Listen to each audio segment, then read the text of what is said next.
گزشتہ کا موسم تھا۔ شہر کی سب سے مصروف سڑک پر گاڑیوں کی لمبی قطار لگی تھی کہ اچانک ایک چمکتی ہوئی کالی کار بیچ سڑک میں بند ہو گئی۔ پیچھے کھڑی گاڑیاں ہارن پہ ہارن بجانے لگیں۔ بارش کے ساتھ ساتھ آوازوں کا شور بھی بڑھنے لگا۔ لوگ جھنجھلا کر بول اٹھے، یار یہ امیر لوگ بھی نا گاڑیاں تو کروڑوں کی لے لیتے ہیں مگر چلانا نہیں آتا۔ ایک موٹر سائیکل والا بولا، او میڈم گاڑی سائڈ پر کرو، سڑک جام ہو گئی ہے۔ گاڑی کے اندر بیٹھی لڑکی کے ہاتھ لرز رہے تھے۔ وہ بار بار چابی گھماتی مگر انجن بالکل خاموش تھا۔ اس کے ماتھے سے پسینے کی بوندیں ٹپکنے لگیں۔ وہ لڑکی پروین تھی، شہر کے ایک بڑے بزنس مین کی اکلوتی بیٹی۔ اس کے لیے یہ منظر بالکل نیا تھا۔ چیختی گاڑیاں، بے چین لوگ اور ایسی صورتحال جہاں اس کی لاکھوں کی کار بھی بیکار ہو گئی۔ اس نے گھبرا کر موبائل اٹھایا اور ڈرائیور کو کال کی مگر اس وقت وہ چھٹی پر تھا اور فون بھی بند تھا۔ اس نے سروس سینٹر کو کال کرنے کی کوشش کی مگر نیٹ ورک کٹ رہا تھا۔ بارش کی بوندیں شیشے پر گرتی رہیں اور پروین کی آنکھوں میں پہلی بار بے بسی اتر آئی۔ چاروں طرف گاڑیاں رکی ہوئی تھی، لوگ گھور رہے تھے، کچھ لوگ ہنس بھی رہے تھے لیکن مدد کے لیے کوئی آگے نہیں آیا۔ پروین کے اندر جیسے کوئی خوف سا طاری ہو گیا، ایک خوف جس سے شاید وہ پہلی بار واقف ہوئی تھی۔ ایسے میں سڑک کے پار سے ایک پرانا زنگ آلود رکشہ آہستہ آہستہ آتا دکھائی دیا۔ اس کا مالک خرم تھا۔ اس نے مجمع کو چیرتے ہوئے گاڑی کے قریب رکشہ روکی اور کھڑکی پر دستک دی۔ پروین نے تھوڑے تیز لہجے میں شیشہ نیچے کیا۔ ہاں کیا بات ہے؟ خرم نے پرسکون مگر مضبوط لہجے میں کہا، میڈم آپ کی گاڑی بند ہو گئی ہے، سڑک جام ہو گئی ہے، لوگوں کو نکلنے میں مشکل ہو رہی ہے، گاڑی کو سائڈ پر لگانا ہوگا، دھکا دینا پڑے گا۔ پروین نے اوپر سے نیچے تک اسے دیکھا۔ ایک لمحے کو اسے لگا کہ شاید یہ آدمی مدد کے بہانے پیسے مانگے گا مگر بھیڑ کی نظریں اس پر تھی تو وہ مجبوری میں سر ہلا دیتی ہے۔ خرم نے پیچھے جا کر گاڑی کو دھکا دینا شروع کیا۔ اس کے پاؤں پھسل رہے تھے مگر اس کے چہرے پر ہار نہ ماننے کا کوئی تاثر نہیں تھا۔ لوگ تماشا دیکھ رہے تھے مگر کوئی آگے نہ آیا۔ بس اکیلا یہی غریب شخص رکشہ پروین کی مدد میں اپنی پوری جان لگا رہا تھا۔ آہستہ آہستہ گاڑی سرکنے لگی۔ خرم نے مزید زور لگایا، اس کی رگیں تک گئیں، سانسیں تیز ہو گئیں مگر اس نے تب تک ہمت نہیں چھوڑی جب تک گاڑی سائڈ پر نہ گئی۔ پروین نے سکون کا سانس لیا، پرس کھولا اور 500 کے 2 نوٹ نکال کر کھڑکی سے آگے بڑھائے۔ یہ لو، تم نے میری بہت مدد کی ہے، یہ تمہارے پیسے۔ خرم نے پلٹ کر اس کی طرف دیکھا، ہاتھ پیچھے کر لیے اور گہرے لہجے میں بولا، میڈم پیسے اس کام کے ہوتے ہیں جو پیسوں کے لیے کیے جائیں۔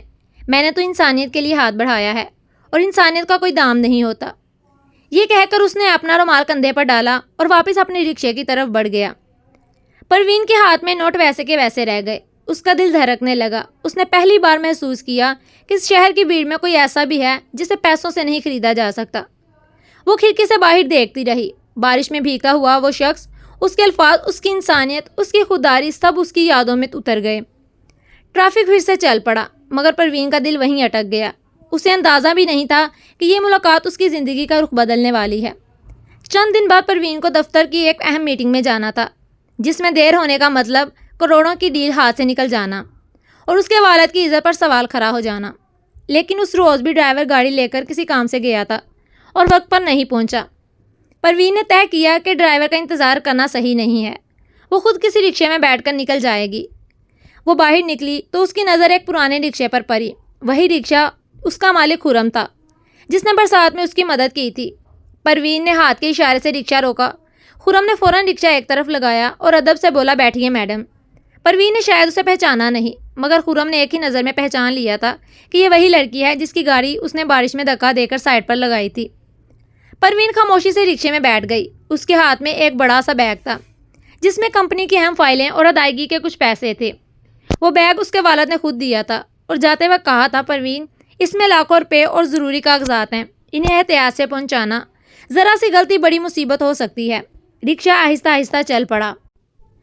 پروین موبائل میں میٹنگ کے نوٹس دیکھ رہی تھی اور کبھی کبھی گھڑی پر نظر ڈال رہی تھی۔ دفتر پہنچتے ہی وہ جلدی میں اتری، پرس سے پیسے نکالے اور آگے بڑھ گئی۔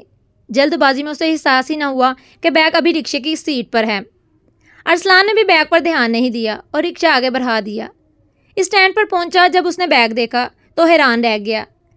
بیگ کافی بھاری تھا۔ اس کے ماتھے سے پسینے کی ایک بوند ٹپکی جو بیگ پر گری۔ دل میں آیا کہ کھول کر دیکھوں مگر فوراً دل میں آواز گونجی، یہ تیرا نہیں ہے۔ ارسلان دوسروں کی چیز چھونا بھی گناہ سمجھتا تھا۔ اس نے فوراً سوچا، اس نے فیصلہ کیا کہ بیگ واپس پہنچائے گا۔ وہ فوراً رکشہ موڑ کر اسی کمپنی کے دفتر کی طرف گیا جہاں پروین اتری تھی۔ مگر تب تک دیر ہو چکی تھی، وہ اندر جا چکی تھی۔ اس نے گیٹ پر موجود سیکیورٹی گارڈ سے کہا، بھائی مجھے اندر میڈم سے ملنا ہے، ان کا بیگ رکشے میں رہ گیا تھا۔ گارڈ نے طنزیہ لہجے میں کہا، سوری، بغیر اجازت اندر جانے کی اجازت نہیں۔ خرم چاہتا تو وہ بیگ گارڈ کو دے سکتا تھا، مگر اسے ٹھیک نہیں لگا۔ دل میں سوچا یہ بیگ قیمتی لگتا ہے، گارڈ کو دینا مناسب نہیں، بہتر ہے کل خود آؤں میڈم کو دوں۔ وہ بیگ اپنے ساتھ گھر لے آیا۔ راستے میں کئی بار دل نے کہا کھول کر دیکھ، مگر ہر بار اس نے خود کو روکا۔ شام کو گھر پہنچا تو ماں اور بہن بیٹھی تھی۔ ایمان نے بیگ دیکھ کر پوچھا، بھائی یہ کہاں سے آیا ہے اور کس کا ہے؟ خرم نے جواب دیا، ایک سواری بھول گئی تھی۔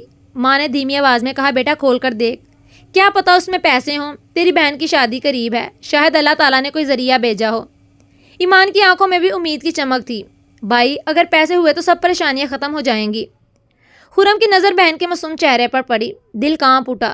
ایک لمحہ بھر کو اس کے قدم ڈگمگا گئے، مگر فوراً بیگ سینے سے لگا کر بولا، ایمان تیری شادی بے ایمانی کے پیسوں سے نہیں ہوگی، چاہے مجھے دن رات رکشہ چلانا پڑے، مگر دوسروں کا حق چھین کر تجھے دلہن نہیں بناؤں گا۔ کوئی نہیں دیکھ رہا، مگر اللہ تو دیکھ رہا ہے، اپنی نیت پر داغ نہیں لگنے دوں گا، یہ میری غیرت کے خلاف ہے۔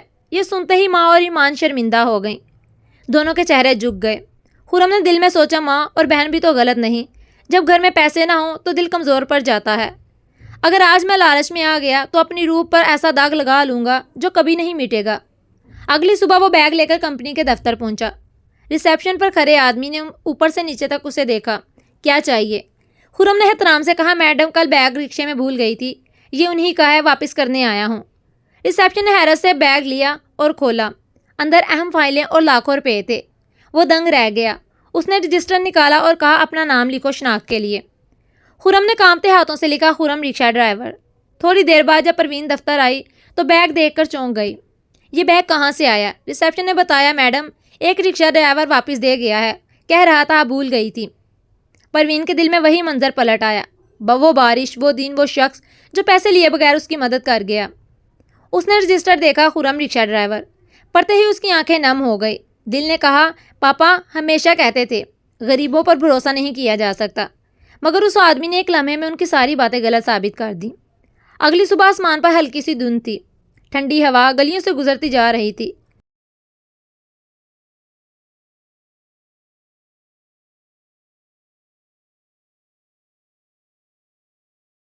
مگر خرم کے دل پر بوجھ سا تھا۔ رات بھر نیند اس کی آنکھوں سے کوسوں دور رہی۔ ماں کی بیماری، بہن ایمان کی فکر مند نظریں اور شادی کی تاریخ کا قریب آ جانا، یہ سب مل کر اس کے اندر ایک طوفان برپا کر رہے تھے۔ ایمان آنگن میں بیٹھی تھی، ہاتھ میں شادی کے کارڈ پکڑے ہوئے۔ اس نے آہستہ سے کہا، بھائی کافی ساری شاپنگ بھی کرنی ہے اور کیٹرنگ والے بھی پیسے مانگ رہے ہیں۔ بھائی آپ کیا کریں گے؟ جب آپ نے میرا رشتہ طے کیا تھا تب سب کچھ ٹھیک لگ رہا تھا، مگر اب ماں کی بیماری میں سارا پیسہ لگ گیا ہے اور ہمارے پاس کچھ نہیں بچا۔ اگر شادی نہ ہو سکی تو لوگ کیا کہیں گے؟ رشتہ ٹوٹ گیا تو میرا کیا بنے گا؟ ایمان کی آنکھوں سے آنسو بہنے لگے۔ خرم نے مضبوط لہجے میں کہا، ایمان تیری شادی اسی تاریخ پر ہوگی، چاہے مجھے دن رات محنت کرنی پڑ جائے، جان چلی جائے۔ ماں نے بڑھتے ہوئے کہا، بیٹا شاید کسی رشتہ دار سے بات کر لو، کوئی مدد کر دے۔ خرم نے ہلکی مسکراہٹ کے ساتھ تلخی چھپاتے ہوئے کہا، امی کل ہی گیا تھا چچا کے پاس، بولے اپنے خرچے پورے نہیں ہوتے تمہارے کیا کریں گے۔ ماما بھی صاف انکار کر گئے، کہنے لگے اپنے گھر کا بوجھ خود سنبھالو، جب اپنے ہی ساتھ نہ دیں تو غیروں سے کیا امید رکھیں۔ ایمان کے آنسو تیز ہو گئے۔ بھائی مجھے زیورات کی کوئی پرواہ نہیں، بس شادی ہو جائے، اگر یہ رشتہ ٹوٹ گیا تو ہماری بدنامی ہو جائے گی اور میرا جینا بے معنی ہو جائے گا۔ خرم نے بہن کا ہاتھ تھاما، ایمان تیرا بھائی ابھی زندہ ہے، تیری شادی رکے گی نہیں، چاہے مجھے دن رات ایک کرنا پڑ جائے، مگر تجھے عزت سے رخصت کروں گا۔ اگلے دن اس نے صبح سے شام تک رکشہ چلایا، بغیر کھائے پیے، بغیر رکے، شام تک صرف 1000 روپے بنائے۔ خرم جانتا تھا یہ رقم سمندر میں قطرے کے برابر ہے۔ گھر پہنچا تو ایمان دروازے پر کھڑی تھی، چہرے پر سوال تھا، بھائی پیسوں کا بندوبست ہوا کیا؟ خرم نے نظریں چرا کر کہا، ہوا تو ہے مگر اتنا نہیں کہ سب کچھ ہو جائے۔ ایمان رو پڑی، بھائی تم نے میری خاطر اپنی جان کھپا دی، تیرا یہ احسان میں عمر بھر نہیں بھلا سکتی۔ ماں کی آنکھیں بھی نم ہو گئیں۔ اس نے خرم کے سر پر ہاتھ رکھ کر کہا، بیٹا اللہ تعالیٰ بہت بڑا کار ساز ہے، وہ ضرور مدد فرمائے گا۔ اس رات وہ جائے نماز پر بیٹھا اور ہاتھ اٹھا کر دعا کرنے لگا اور بولا، اے میرے رب، میری بہن کی عزت کا سوال ہے، میں نے کبھی کچھ نہیں مانگا مگر آج ہاتھ پھیلا رہا ہوں، کوئی راستہ دکھا دے۔ اس کی آنکھوں سے آنسو زمین پر گرنے لگے۔ اگلی صبح پروین اپنی کار میں دفتر پر جا رہی تھی۔ ٹریفک ذرا سست تھا۔ اس نے کھڑکی سے باہر دیکھا تو سڑک کے کنارے وہی خرم رکشہ کھڑا کیے بیٹھا تھا۔ خرم سر جھکائے بیٹھا تھا جیسے دنیا کا سارا بوجھ اس کے کندھوں پر ہو۔ پروین نے ڈرائیور سے کہا گاڑی آہستہ کرو۔ کار کے قریب پہنچی تو اس نے سنا دو آدمی آپس کھڑے باتیں کر رہے تھے۔ ایک بولا، سنا ہے خرم کی بہن کی شادی ہے اور پیسوں کا بندوبست نہیں ہوا، رشتہ داروں نے بھی منہ موڑ لیا۔ اور دوسرا بولا، ہاں بھائی سچ کہہ رہے ہو، اوپر سے ماں بیمار ہے، بیچارہ اکیلا کماتا ہے، نہ زمین ہے نہ کوئی سہارا۔ پروین کے کان کھڑے ہو گئے۔ اس نے خرم کی طرف دیکھا، وہی شخص جو برسات میں اس کے لیے جان لڑایا تھا، جس نے لاکھوں کا بیگ بغیر دیکھے واپس کر دیا، آج خود ٹوٹا بے بس اور پریشان بیٹھا تھا۔ اس کا دل بھرایا۔ اس نے خود سے کہا، اگر میں نے آج اس انسان کی مدد نہ کی تو انسانیت لفظ بے معنی ہو جائے گا۔ اس نے فوراً موبائل نکالا اور مینیجر کو کال کی، جیولر اور کیٹرنگ والوں کے نمبر بھیجو۔ چند لمحوں میں نمبر آ گیا۔ اس نے کیٹرنگ والے کا فون کیا، اس شادی کی ادائیگی بھی ابھی ٹرانسفر کر رہی ہوں، آرڈر منسوخ نہیں ہونا چاہیے۔ اس نے جیولر کو بھی ادائیگی کر دی تاکہ انگوٹھی اور باقی سامان وقت پر تیار ہو جائے۔ ہر بار اس نے ایک بات کہی، خرم کو مت بتانا کہ کس نے پیسے دیے ہیں، بس کہنا کہ سب ادا ہو گیا ہے۔ اگلی صبح خرم کے گھر پر دروازے پر دستک ہوئی۔ کیٹرنگ سروس والا خود آیا، مسکراتے ہوئے بولا، بھائی تمہارا آرڈر کنفرم ہو گیا ہے، پیسے آ گئے ہیں، ہم تاریخ کے دن وقت پر پہنچ جائیں گے۔ خرم کی آنکھیں کھلی کی کھلی رہ گئیں۔ ایمان اور ماں بھی حیران ہو گئی۔ ایمان نے بے یقینی سے پوچھا، بھائی یہ سب کیسے ہوا، کس نے مدد کی؟ خرم نے آسمان کی طرف دیکھا اور کہا، جس نے بھی کیا ہے اس نے ہماری عزت بچا لی۔ پھر شادی کا دن آ گیا۔ ہر رسم، ہر دعا، ہر مسکراہٹ میں شکر گزاری چھپی تھی۔ خرم نے بہن کا ہاتھ تھاما اور روتے ہوئے رخصت کیا، مگر دل میں فخر تھا۔ اس نے اپنی بہن کی شادی ایمان اور عزت کے ساتھ کرائی۔ بھیڑ میں کچھ فاصلے پر پروین بھی موجود تھی۔ اس کی آنکھوں میں خوشی اور سکون کی جھلک تھی۔ اس نے یہ سب خاموشی سے دیکھا، خرم کا حوصلہ، اس کی خودداری اور اس کا یقین۔ شادی ختم ہونے کے بعد پروین اپنے والد کے پاس گئی۔ پاپا، یہی وہ رکشہ والا ہے جس نے ہماری فائلوں اور ہمارے پیسوں سے بڑا بیگ واپس کیا تھا۔ اگر چاہتا تو لاکھوں روپے رکھ سکتا تھا، مگر اس نے 1 روپیہ تک نہ لیا۔ اس کے والد نے گہری سانس لی۔ پروین، تم جانتی ہو، میں ہمیشہ کہتا تھا کہ غریب پر بھروسہ نہیں کیا جا سکتا، مگر اس شخص کی ایمانداری نے میری سوچ بدل دی۔ کچھ دیر بعد وہ خاموش رہے، پھر نرم لہجے میں بولے، پروین اسے کل آفس بلاؤ۔ اگلے دن خرم کو پیغام ملا کہ کمپنی کے مالک نے آپ کو بلایا ہے۔ وہ حیران مگر مطمئن دل کے ساتھ وہاں پہنچا۔ جیسے ہی پروین اور اس کے والد سامنے آئے، اس نے جھک کر سلام کیا۔ پروین کے والد نے کہا، خرم، آج سے تم صرف رکشہ والے نہیں رہو گے، ہم تمہیں اپنی کمپنی کے لارجسٹ یونٹ میں نوکری دے رہے ہیں، پکی نوکری، تمام سہولیات اور سب سے بڑھ کر عزت۔ خرم کی آنکھوں میں آنسو بہنے لگے۔ اس نے کہا، صاحب، اس کے لیے میں آپ کا عمر بھر شکر گزار رہوں گا۔ یقین رکھیں، آپ کا بھروسہ کبھی نہیں ٹوٹے گا۔ آپ نے مجھے اپنایا ہے، یہ میرے لیے سب سے بڑی دولت ہے۔ میں وعدہ کرتا ہوں کہ اپنی آخری سانس تک آپ کے اعتماد کی لاج رکھوں گا۔ اس کی آواز لرز رہی تھی، مگر الفاظ ایمان سے بڑے تھے۔ آپ کے اس احسان نے مجھے جینے کا نیا حوصلہ دیا ہے۔ اب میری ہر دھڑکن آپ کے بھروسے کو نبھائے گی۔ آپ کی خوشی میں ہی میری خوشی ہے۔ پروین کے والد نے مسکرا کر اس کے کندھے پر ہاتھ رکھا۔ ہمیں تم جیسے لوگوں کو اپنی ٹیم میں فخر سے شامل کرنا چاہیے۔ خرم کے چہرے پر روشنی سی پھیل گئی۔ اس لمحے اسے محسوس ہوا کہ کبھی کبھار صرف ایمانداری انسان کو اس مقام تک پہنچا دیتی ہے جہاں بڑے بڑے عہدے دار بھی نہیں پہنچ سکتے۔ اس کہانی سے ہمیں یہ سبق ملتا ہے، نیکی اور دیانتداری کبھی رائے گا نہیں جاتی۔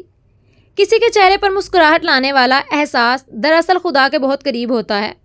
اگر آپ کو یہ کہانی پسند آئی ہو تو اسے لائک کریں، دوستوں کے ساتھ شیئر کریں اور اپنی رائے ضرور بتائیں۔ ایسی مزید کہانیاں سننے کے لیے ہمارا چینل سبسکرائب کریں۔ آپ سے ملاقات ہوگی ایک اور دلچسپ سبق آموز کہانی کے ساتھ۔ تب تک کے لیے اپنا خیال رکھیے گا۔ اللہ حافظ۔